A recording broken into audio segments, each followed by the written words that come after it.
Sungguh-sungguh Allah sangat ridho ketika seorang hamba itu makan ketika sesuap nasi dia muji Allah, ketika minum seteguk nasi dia muji Allah. Itu kalau orang diridhoni Allah itu wali betul. Itu untuk jadi wali itu gampang, kamu makan ridho, kamu nginjak buminya Allah ridho seneng, kamu hidup keseharian aman seneng. Nah ini supaya sampai kita semua ngaji betapa panduan Rasulullah untuk menggapai ridho Allah itu banyak yang keseharian sekali. Saking kesehariannya banyak dalam hadis dan itu sahih. Nabi menyebut hal-hal yang keseharian. Hatta ma tas'alu fi imra'atika, kamu punya uang kemudian istri kamu bisa makan itu ibadah. Bahkan sebagian ibadah itu dicontohkan Nabi yang akhirnya diprotes sahabat. Yaitu wa fi buti ahadikum sedekah, kamu menggauli istri kamu itu ya sedekah. Sampai sahabat bilang yang benar ya Rasulullah. Ayati ahaduna syahwatahu wa huwa lahu ajrun. Masa urusan biologis, urusan syahwat kemudian dia dapat pahala. Nabi menjawab, alai salawadu'aha fi haramin akana alaihi wisrun. Bagaimana kalau dia meletakkan ke yang tidak benar itu kan dosa. Nah, hal-hal seperti ini yang saya ingin teman-teman semua. Saya juga agak ingin ngaji demi Anda juga agak ingin. Itu dosa sekali ngaji kok. Pesanan kelompok tertentu itu enggak boleh. Islam itu untuk semua. Jadi ya cuma karena di depan saya jenengan ya seakan-akan jenengan korbannya. Itu ada ilmunya dalam usul fikih itu. Jadi orang itu harus ngaji usul fikih. Nama yang disebut, mungkin Mas Sufyan masih ingat zaman ngaji usul fikih. Nama yang disebut itu tidak jaminan sebagai prioritas perintah. Jadi misalnya gini, kebetulan yang di depan Nabi itu Abu Dzar. Nabi ya bilang, ya Abu Dzarin ini uhibbuka misalnya, atau ya Mu'ad ini muhibbuka, atau ya Abu Hurairah ini uhibbuka misalnya. Banyaklah riwayat yang Nabi nyebut ya Abu Dzarin, ya Mu'ad, ya Abu Hurairah. Kemudian misalnya Nabi meneruskan khitab, ini uhibbuka, saya mencintai kamu, fakul dubur sholatin, atau sebagian riwayat disebut fala tada'an la dubura kulli sholatin, Allahumma inni ala dzikrika wa syukrika wa husni ibadatik. Saya mencintai kamu, siapa saja. Mu'ad bisa, Abu Dzar bisa siapa? Saya mencintai kamu, mohon kalau habis sholat kamu jangan lupa wiridan Allahumma a'inni ala dzikrika wa syukrika wa husni ibadatik. Ya Allah, tolong kami permudah supaya mudah ingat engkau. Anda tidak bisa mentang-mentang, wong nama saya Parmin, nama saya Purnomo, itu yang diperintahkan Mu'ad misalnya. Jadi yang disebut satu, tapi khitab itu untuk siapa saja. Saya teruskan. Jadi saya mohon semua kita melakukan kebaikan itu kalau dalam kaidah fikih disebut al yakin la yuzalu bisyak. Banyak kebaikan yang kebenarannya itu 100%. Tidak punya efek samping ke pihak lain, ke kelompok lain, ke komunitas lain. Itu tadi misalnya Anda makan dan itu murah sekali, hanya butuh satu piring. Setiap punyaan kamu muji Allah, setiap minum kamu muji Allah. Itu redaksinya Rasulullah SAW disebut Allah sangat ridho ketika seorang hamba makan, kemudian dia memuji Allah, atau minum kemudian dia muji Allah. Logikanya gampang. Negara seperti ini yang kamu harapkan bentuknya kayak apa, mertua, ipar, komunitas, tetangga, itu nyata terjadi itu kan belum pasti. Sementara yang mesti terjadi adalah kamu butuh makan, kalau tidak mati. Butuh minum, kalau tidak mati. Butuh bumi yang nyaman ditempati, kalau tidak kita juga mati. Sebab itu Allah kalau menyebut nikmatnya itu hal-hal yang keseharian. Alladzi at'amahum min ju'. Allah itu siapa? Allah itu yang menciptakan kamu bisa makan. Tidak berlebihan. Allah itu yang menciptakan kondisi sosial itu ideal. Zaman Nabi itu ya ada orang munafik. Orang-orang pilihan Allah itu juga diuji orang sekelilingnya yang macam-macam. Semua diuji sesuai konteks zaman dan waktu. Nah, tapi ada ibadah-ibadah yang selalu disarankan Nabi. Sampai Nabi itu pernah ditanya, ayul Islam ya khairun ya Rasulullah, Islam terbaik itu gimana? Jawaban Nabi itu unik. It'amut to'am. Islam terbaik itu ya makan-makan, santai-santai. Ketika Allah menyebut beberapa kebaikan, falak tahamal aqobah wa ma adrokan apa? Mal aqobah. Terusannya apa? Fakku raqobah. Terusannya apa? Au it'amun fi yaumin di masubah. Ya, atau acara makan-makan itu juga Islam. Kenapa? Ya bayangkan kalau tidak ada makanan, kita mati kan? Kondisi sosial tidak ideal itu Anda masih gak apa-apa. Tapi kalau Anda tidak makan, Anda tidak minum, Kamu punya istri cerewet masih bisa hidup, punya mertua cerewet masih bisa hidup. Tapi kalau tidak makan bisa mati. Berarti penting mana istri sama makan? Penting mana? Makan. Semoga istri Anda dengar, nanti kamu disuruh makan tapi pulang deh. Itu kalau dibahasakan makan masih memahami. Penting mana nasi satu piring dengan istri. Nggak ada nasi mati, nggak ada istri belum mati. Penting mana? Gak berani jawab kan? Nah, ternyata Anda ada garang kan di depan istri. Jadi saya mohonlah, mungkin Mas Sufyan Sauri tadi yang bisa bantulah. Teman-teman tuh ngaji yang keseharian saja. Karena kita nyari ridha Allah itu berdasar firman Allah. Dan firman Allah itu menyebut keseharian tuh riang, gampang. Yaitu tadi misalnya wa min ayatihi manamukum bil laili wan nahar. Termasuk ayat-ayat Allah itu kamu tidur. Maka dulu itu ada guyonan, ada tokoh Mu'tazilah, kelompok dalam Islam yang berpikir manusia itu bisa menentukan ikhtiarnya sendiri. Karena saya bisa duduk, ingin berdiri, berdiri. Karena kelompok ini nggak terima kalau semua kehendak Allah, nanti bagaimana kalau semua kehendak Allah kok ada hisab ya, ada sanksi. Lucunya itu dia akhirnya ini cerita ya, mencintai seorang perempuan cantik sekali. Dan itu dia menjadi ahli sunnah itu oleh hal-hal yang sepele. Karena istrinya cantik, ya namanya suami istri itu hubungan intim. Terus ditanya, Mas masih ingin lagi? Masih. Silahkan diulang lagi. Wah ya tidak bisa. Katanya manusia bisa menentukan yang diinginkan. Itu tobat itu. Itu nggak bisa ditobatkan Mas Sufyan Ats-Tsauri. Orang cantik yang mudah nobatkan orang itu orang cantik. Segampang itu.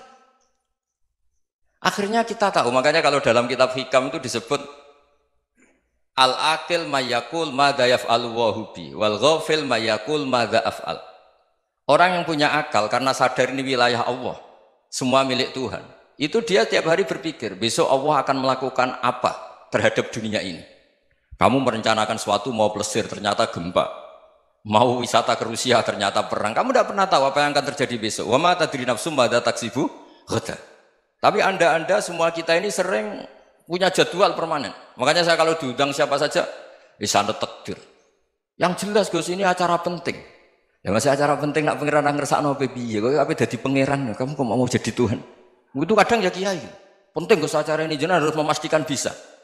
Loh kamu itu yang ngajarin tauhid, sesuatu itu biadillah kok bilang-bilang apa pasti. Kalau saya terus tak tobatkan kamu kata saya itu. Ya kalau gitu Gus bilang insya Allah. Wah itu hati saya, fisik saya, roh saya sudah bilang insya Allah. Tidak usah kamu latih kata saya. Nah hal-hal tauhid keseharian itu gampang sebetulnya. Wal ghafil yaqulu madza af'al. Tapi orang yang lupa Allah dia setiap hari bilang besok apa? Kita bisa melakukan apa? Seakan-akan dia itu aktor, dia penting, dia subjek permanen, dia. Padahal kita ini hanya objek kehendak Allah Subhanahu wa taala. Karena kita yakin sesuatu yang terjadi di alam raya ini kita tidak bisa apa-apa. Makanya saya sering ngaji, sering bilang saya, ketika Anda mensifati Allah, dia yang menghidupkan. Sudah itu tanamkan, sehingga ketika kita mati, santai saja. Kenapa santai? Allah punya cara menghidupkan kita. Zaman kita hidup juga gak tahu caranya ngelola jantung, ngelola paru-paru. Kamu juga gak tahu ngelola oksigen yang tidak beracun, tidak mengandung polusi. Tahu-tahu hidup. Gak ingin tua ya tahu-tahu tua, gak ingin mati tahu-tahu mati. Selama ini kita hidup juga gak tahu apa sebetulnya. Hanya gaya tok, punya jadwal, punya planning. Kalau kamu bisa menentukan pilihan Anda, pasti Anda istrinya cantik, 4 neriman semua, kona'ah semua. Nyatanya enggak kan? Ada 1 jelek, cerewet. Oh itu kan, nyatanya enggak bisa apa-apa Anda kan? Dan kamu bawa mati lagi. Itu kan, istri Anda juga gitu, punya keinginan, punya suami yang ganteng, yang jabat, yang neriman, yang enggak poligami. Ya enggak kesampaian juga. Kalau kita ngitung tingkat kegagalan kita itu gagal terus. Ya kan? Nah, terus ingat Allah, madza yaf'alu wa bi. Orang yang punya akal selalu berpikir Allah itu menghendaki apa terhadap saya.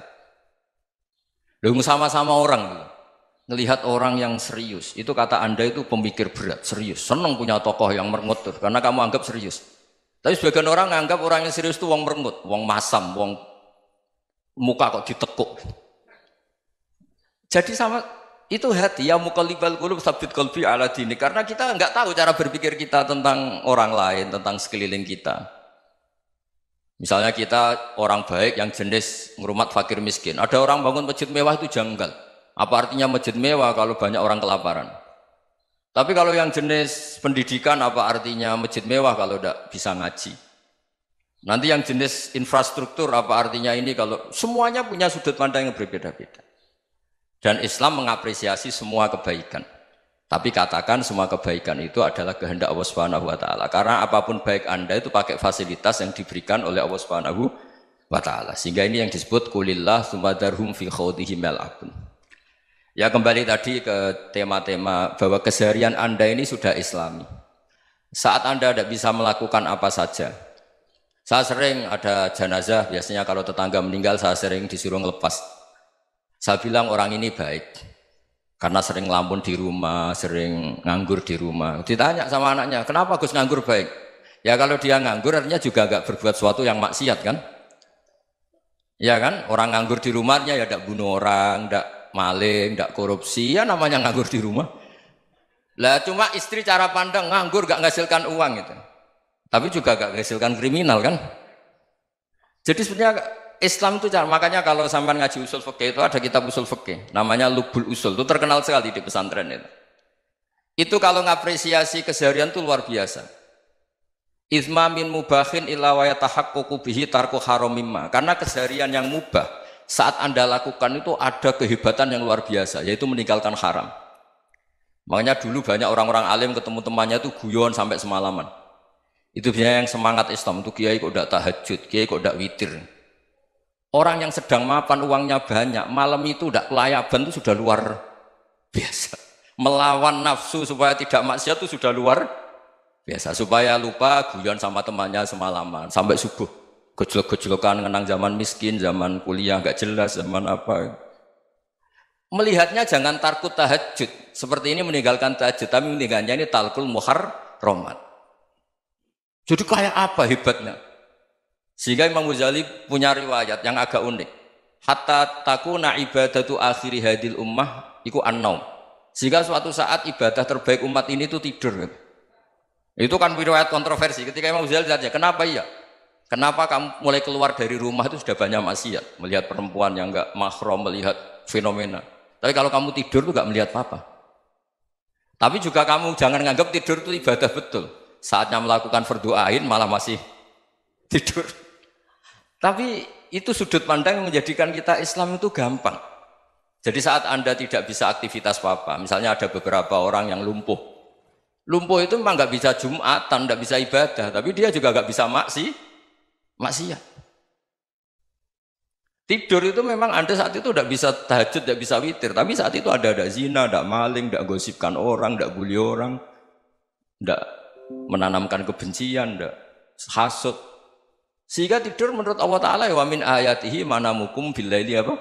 Wan-nahar. Karena di tidur itu selain ada unsur istirahat, jaga kestamina, juga ada unsur meninggalkan beberapa keburukan. Nah saya mohon ibadah yang keseharian ini kita jaga. Supaya kita semua baca ayat itu fasih. Fasih itu tertanam di hati. Allah itu siapa?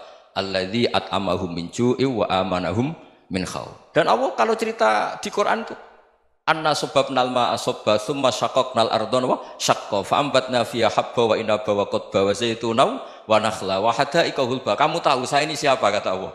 Saya ini adalah Tuhan yang menurunkan air, kemudian ada tanaman banyak. Habba wa inaba wa qadba, ada zaitun, ada tin, kalau orang Jawa mungkin ada tela, ada padi, ada mangga, ada pisang. Sudah. Wa inaba wa zaituna wa nakhla wa hadaika hulba, ada perkebunan yang lebat. Tujuannya apa? Mata Allahum, silahkan kamu pakai, kamu nikmati. Tapi karena kadang kita ini punya ide-ide besar. Tadi untuk syukur saja nunggu punya istri riman, rumah baik, tetangga baik, komunitas baik, semuanya baik baru syukur. Lama-lama nanti ada di surga, syukurnya nunggu surga paling kelas A. Itu sudah ada yang menghuni Rasulullah, kamu nggak boleh di situ. Masa untuk syukur saja? Repotnya Masya Allah. Jadi mohonlah Quran yang kalau Anda hafalkan juz amma itu kan ada ayat-ayat yang kayak tadi. Ya, fal yang dzuril insanu ila ta'ami. Coba lihat. Apa yang kamu makan ya? Dari mana? Dan untuk mempertahankan hidup kamu keseharian. Jadi jangan kira ibadah itu harus membentuk komunitas yang versi Anda. Ibadah itu harus yang hal yang mulu-mulu. Kesehariannya Anda alami. Loh ini saya tidak bikin-bikin. Saya ngaji bukan karena berdasar pesanan. Itu ayat yang saya baca kan betul ada ayatnya kan. Fal yang dzuril insanu ila tu'ami anna sababnal ma'a sabba thumma syaqqaqnal ardo syaqqa fa ambasna fiha habba wa inaba wa qadba wa zaituna wa nakhla wa hadaiqa ghulba. Terusannya apa? Mata'al lakum, silakan kamu nikmati. Mata itu silakan kamu nikmati. Ya kayak sampean dikasih hidangan ya makan. Ya sudah makan, habis makan ya minum, habis itu ngantuk ya tidur. Ya sudah normal-normal saja. Kayak apa indahnya Islam? Tapi Anda mencari Islam yang gimana lagi? Nah itu yang diajarkan guru-guru kita, diajarkan sanad kita sampai Wali Songo, sampai Rasulullah SAW. Bahwa pada akhirnya ada jihad, ada perang. Itu dulu memang perang, bukan membunuh, beda. Dulu kita dijajah Belanda ya perang, dan itu normal karena kita dijajah. Jadi ketika orang lain ingin baik sama kita, wa in ahadum minal musyrikin astajaroka ya fajirhu hatta yasma'a kalam Allah. Kalau mereka ingin baik ya kita baik. Makanya ada istilah musta'man, mu'ahad. Kalau mereka ingin damai, berdampingan dengan kemajmukan ya itu yang lebih baik. Karena memang Islam menghormati proses perdamaian. Wa in janahu lis-salmi ya fajnah lah. Kalau ingin damai ya kita harus damai.